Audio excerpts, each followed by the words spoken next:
So high inflation, especially rising gas prices, have been keeping Americans away from new car lots. Nearly 1 million potential buyers have avoided buying a new car since the start of the decade. And here's the thing. A number of analysts do not expect them to return. And Doug Flynn joins us on this, Flynn Zito Capital Management. And I have it on the telestrator. Like it's not dramatic because this is like a bar chart, but the headline is that the annual car sales are predicted to be the lowest in a decade. And they talk about this forecast right over here, okay? 16,300,000. So it's not dramatically lower than the year before, that, but the trend is not what you want to see. What do you make of it? Yeah, I think you got a three-part problem here. I think you have the prices of cars have gone up a lot. I think you have interest rates are up a lot. And you have insurance costs are up even more. And so all of those have run higher than the rate of inflation. And just going back to sort of pre-COVID, you had about a fifth of all cars were sold at less than $25,000 as a cost. And now that is less than 5% of all new vehicles. So, you know, the overall costs of the cars have gone way up. And so when you combine that along with higher interest rates, the average monthly payment for people— That's interesting. It's up it's up $250 a month since the end of 2018.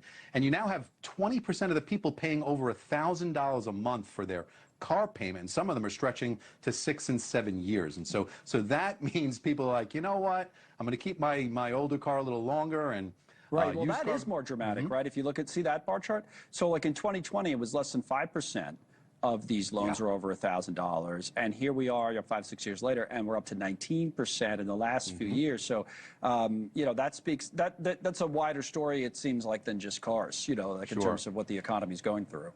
Well, and I tell people too, you know, they don't, nobody really does this, and I try to say it a lot, is before, you know, you found a car you like or you think you like, call your insurance person where your insurance currently is and say, hey, if I switch to this, what will my new rate be? A newer vehicle with more features and a higher cost likely is going to go up. Auto insurance costs are up anywhere between 45 and 85% in the last couple of years. And so I think people underestimate, even if they can make the car payment, they've got this car insurance payment they got to make too. And so so some people are saying, you know what, I'm going to hang back and not do that. And I think that's why people are not buying in the same numbers that they were pre-COVID. Yeah, it's kind of interesting to try to figure out, you know, how people are handling the economy, like, you know, who's confident about it. We talk about it all the time, you and I. It's like, oh, the people who own stocks. Okay, who's less confident? Who's still spending even though they're not confident?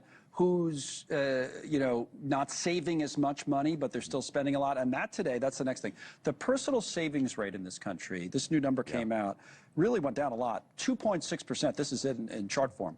It's the lowest we've seen since June of 2022. And, you know, last April, this is an April number, it was 5.5%, and now it's 2.6%, right? So what does that tell you?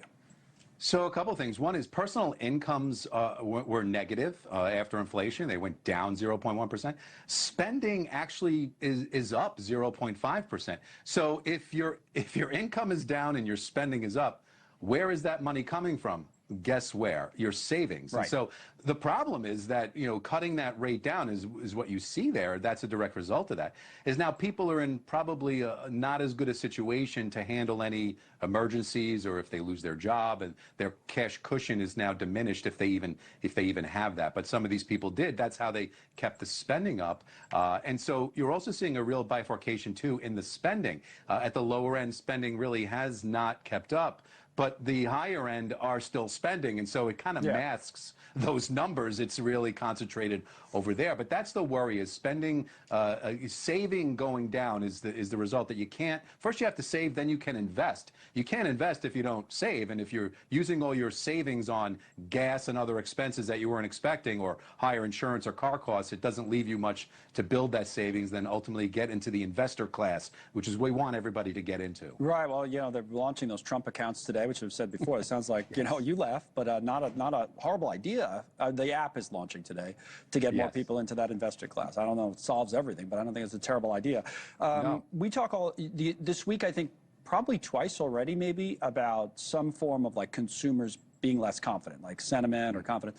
And now we have CEOs, the people who, you know, write the paychecks. They're less confident. This is CEO confidence, and you see it's kind of been wavering, but at the end there, it goes down. So now, first thing I see CEOs, less confident. I say, well, what about jobs? So they're going to start cutting jobs at a big rate. It's been like this no hire, no fire for a while. Will that change?